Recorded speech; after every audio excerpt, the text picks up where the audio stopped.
COOL Cooperative is a nonprofit agency here in New Orleans that teaches middle school and high school students filmmaking. In some of what you saw in that last clip was actually one of your Warren Easton alumni filming a documentary on the building of a Mardi Gras suit. So what we're doing today is launching a heritage documentary film project. Well, what does that mean? What you're going to see in those activations, if you've already done it, is the intersection between culture, a culture torchbearer, and film. So, for example, the Loup-Garou is being built before your eyes. That's a cultural folklore tale that's only here in Louisiana. And so you have a film industry professional putting, masking, and making them into this creature. What we're trying to do with this cultural heritage project is to inspire you to make your own film. What do you have to say about your culture? What sort of things are in your imagination that we can tap into? So today, we are launching this project where your teachers can sign up to have support from the COOL Cooperative to come into your schools, to make these documentaries, and to talk about your voice and share your culture through your eyes. So that's what we're here for. I hope you've enjoyed what you've seen. For those of you who haven't done the activations, it's very cool. It's very cool. I have the great honor of introducing one of our partners in this launch event, Jaha Cummings from Blanchard House Institute. Jaha.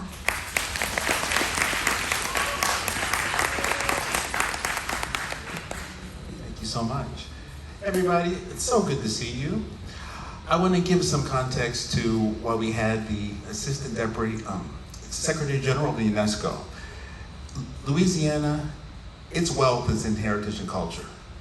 And we want you to use your imagination to visualize a future in which protecting your environment, celebrating your culture, and just celebrating your families is really how you live your life and is the wealth of your life. And so this project, the theme of it is called Keeping It Local. And part of this is that in sharing with you the skills on how to be successful in the film industry, also learning that you don't have to go to one of the coastal cities to achieve it. That the stories that you have here, these are the stories that will win, and you actually can produce your stories here. You can hire local, you can produce local, you can do everything local. And so we're here to really help celebrate you and actually bring to you and really honor you, because you're the future. And we really want to do whatever we can as adults to support you to achieve your best. And remember, keeping it local. So I'm here to introduce Carroll Morton, the Executive Director of the New Orleans Film Society. Thank you. Yeah, thank you, Jaha. Thank you so much, everyone, for being here and all of the work that went into organizing and bringing all of this all of the wonderful children, all of you together. I know it's a lot of work, and everyone who's in the room, thank you so much. We are so honored to have you here today. It is so incredible to have this opportunity for us. I hope you feel the same way, but we really are blessed with this opportunity. So I want to take this time to introduce, would like to introduce Sean O'Malley, who is the director of the film, which is amazing, and then the esteemed Wendy Rodrigue, who is throughout the film, and thank you very much for being here today. We so appreciate both of you being here. Thank you.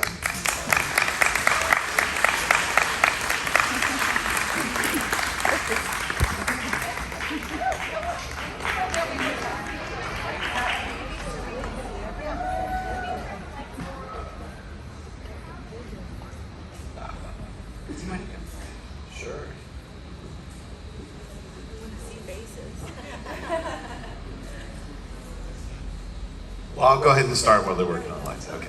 Thank you all for being here. Thank you for watching the film. It was a great experience to get to make this. I'll tell you a little bit about myself. Like you, I grew up here. And I went to school here, both for high school and college. Went to Brother Morton, went to Loyola University. You know, up until recently, it was hard to stay local and be able to succeed in this industry. So I worked here locally through the 90s, and in the year 2002 moved to Los Angeles. And the goal was to continue my dream and live my dream of being able to make TV and film. And I got to do that. I've made shows for Food Network, Travel Channel, Animal Planet, PBS, Univision, and now I got to make this amazing documentary. I did one on Fats Domino in 2007, and that was a great experience. I don't know that it got as far as it could have, because media has changed so much since 2007. It was one of the best experiences of my life, just like making this George Rodrigue documentary was one of the best experiences of my life. And I give you all this context because it's interesting that I went to Los Angeles and I found my most success making stories about New Orleans. When I went off to do food shows and I started selling shows to Food Network, I was always putting New Orleans restaurants on TV because there's no better food than New Orleans, right? And so it's interesting that what they were just saying about the culture you have here, the heritage you have here, I, just like George, I had never lived anywhere else before I went to Los Angeles. And it took me going there to realize what we have here is super special. And there are so many stories to be told here, the wealth of stories. And also what I said about, it was harder when I did it to do it from home. I think that's changed since COVID. I've since moved closer to home. Food Network was based in Knoxville, Tennessee, believe it or not. And so I moved to Knoxville, Tennessee in 2020 to be closer to Louisiana and my dad, who still lives here. But post-COVID, you really can do this anywhere. And people take meetings over Zoom now, and you can meet with network executives over Zoom. And it's really possible to do the work locally and then bring it into the city. And so by doing this project here, I was hiring local gaffers, local sound people, local directors of photography and camera operators. And there's really so many things that can be done here because there are so many great stories to be told. So all I can say is go out there, find those great stories, find people like Fats Domino, George Rodrigue that need their story to be told. They could be super famous, they could be somebody right around the corner from you who's doing something extraordinary in their community and their story needs to be told, but it's all here. There's a lot of it here. So be inspired, look around, listen to the older generations too, what they have to say, because you might find that great story just talking to your grandmother. And my grandmother happened to be Cajun, and that's what drew me to this project. And when I worked on Fats Domino, my grandmother also happened to be a huge Fats Domino fan, so I grew up listening to his records. And those two things gave me this background where I was like, I know these stories. I need to tell these stories. So when you find that, latch onto it and go after it.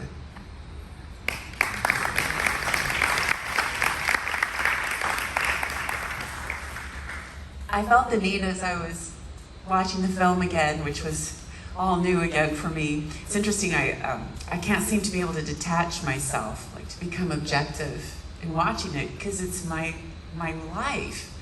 And that's one of the things that I wanted to share with you about Sean, and if any of you are thinking about directing a film, writing a film, getting people to be in your film.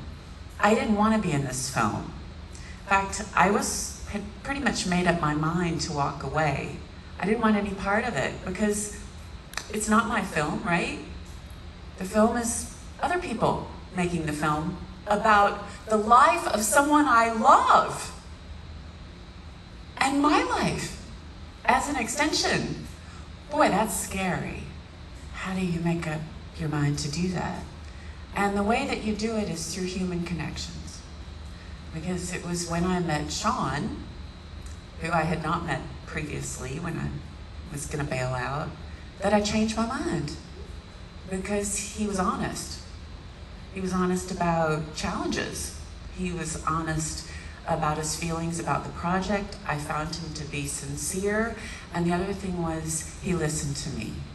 Like he didn't do everything I said, I really want this, but he took my comments seriously and he considered them and he weighed them, and that was very important to me. So I'm just sharing that with you because when you struggle and the various aspects of your filmmaking might help you just to come back to the realness of being human, connecting with people like that. And I wanted also, given this period of your lives in high school, to share with you some of the advice that I heard George tell other artists. Artists came to George for advice all the time. And these were some of the ones I heard him say over and over again. And of course, he was talking about painting, but it can apply to any art. And we are all artists. We are all artists. I mean, art is your most personal expression. Whatever it is, find it and make it yours. And so George used to tell artists all the time when they would bring him their portfolios, you are not painting enough. Remember what he told Tony Bernard in the movie, yeah? Tony's like, I'm tired, I'm painting all day. No, when you get home, you keep painting all night. Another thing he would say is this: if you paint, or whatever your art is, to please an audience or to please a critic, you will never amount to anything. He was that harsh about it. And then this is one of my favorite analogies that he would use to illustrate that. He would say that art is like a yardstick, right? And on one end, you've got the Mona Lisa, Da Vinci. And on the other end, you've got something really abstract, like maybe Jackson Pollock, right? The drip paintings. And he said all of art is on that yardstick between those two. And he said the problem with most artists is this: they bounce around that yardstick trying to find what's going to hit, what's going to make them money, what's going to make them famous, what's going to make it resonate for other people. And he said, no, you got to find on that yardstick what most excites you. And he used to tell it just like this. He'd say, and then you go up. Because when you're up here, you're by yourself. And when you're up here, no one can touch you. And the last thing I wanted to share with you, if I may, is just to bring it back local here. And that's a little bit of my story. I went to graduate school at Tulane in art history, and I was studying nothing even remotely to contemporary art. The Northern Renaissance was my area. And I went into the French Quarter. This was in 1991, for the very first time in my life by myself. I had an appointment with a man who was George Rodrigue's agent. It's not where the gallery is today. It was a little small, we could have fit 30 of them in this room, little small corner gallery across the street. And I did not know George Rodrigue. I had never seen his art before. I didn't know of him at all.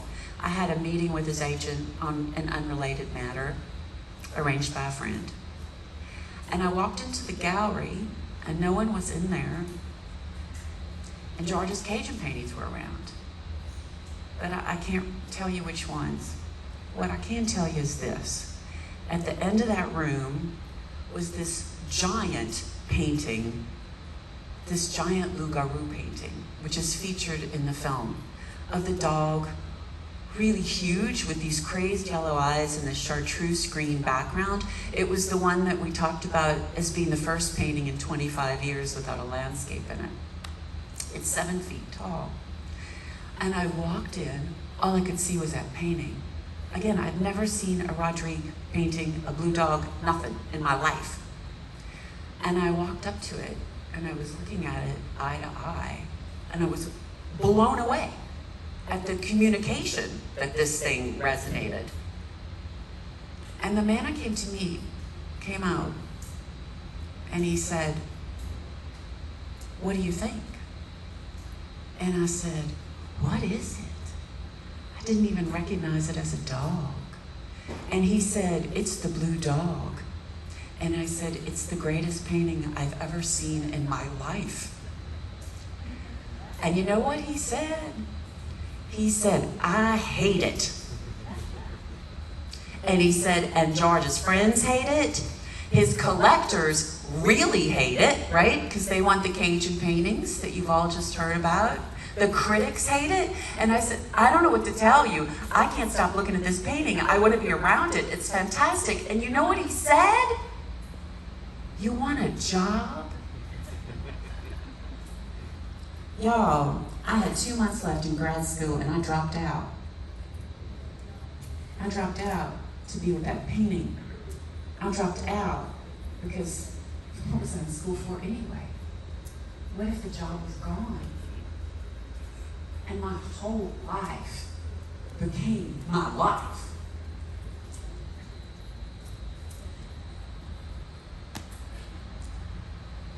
In the last few days of George's life, I asked him, George, if you could choose your last words, what would they be?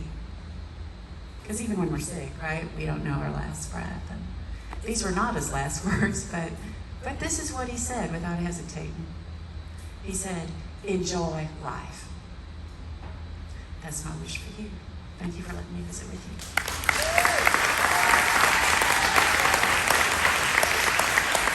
So our program has concluded. Thank you so much, Sean and Wendy, for your words.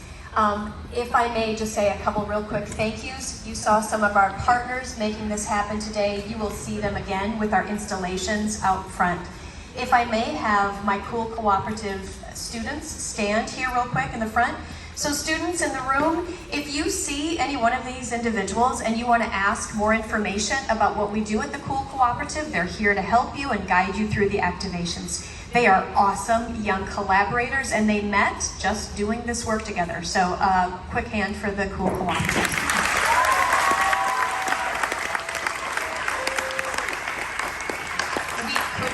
You can sit down, guys. You're all good. The COOL Cooperative is made up of some incredible individuals, and I must thank them for the work that they have done to do this. Lizzie, Kenzie, Brittany, Catherine, Samantha, and Elena. Thank you so much for all of your hard work. Give a wave. They've worked tirelessly to make sure that you're fed, entertained, taken care of. I'm going to turn it over to Samantha right now, where she'll be able to dismiss you in an orderly fashion and get you to where you need to be. Thank you so much, New Orleans Film Society, for this day, Blanchard House Institute for making this all happen. Peace out. Thank you, Beth. All right, my friends, I'm going to call you guys by school to dismiss. So first and foremost, can I get my COOL Cooperative kids to please go to your activations? Thank you. We're going to have trash receptacles down here at the front, so if you'll please pick up your trash and drop it on your way out. The first schools that I am calling, are going to exit this way and go up the side of the risers to experience the activations. So if I can please have McMain all the way in the back. Go ahead and stand up and come on down. Please bring your trash. Remember, we're recycling, so please make sure your cap is on your water bottle and you drop in the proper recycling receptacle. Thank you. There's so much more.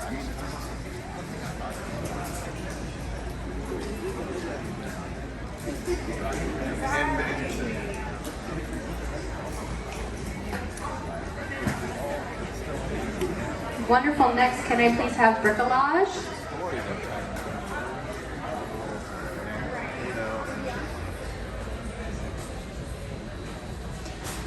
Can I have everybody look forward towards the screen and wave, please? I have my camera right here. Smile and wave. You can smile and wave as you exit also. Thanks, guys.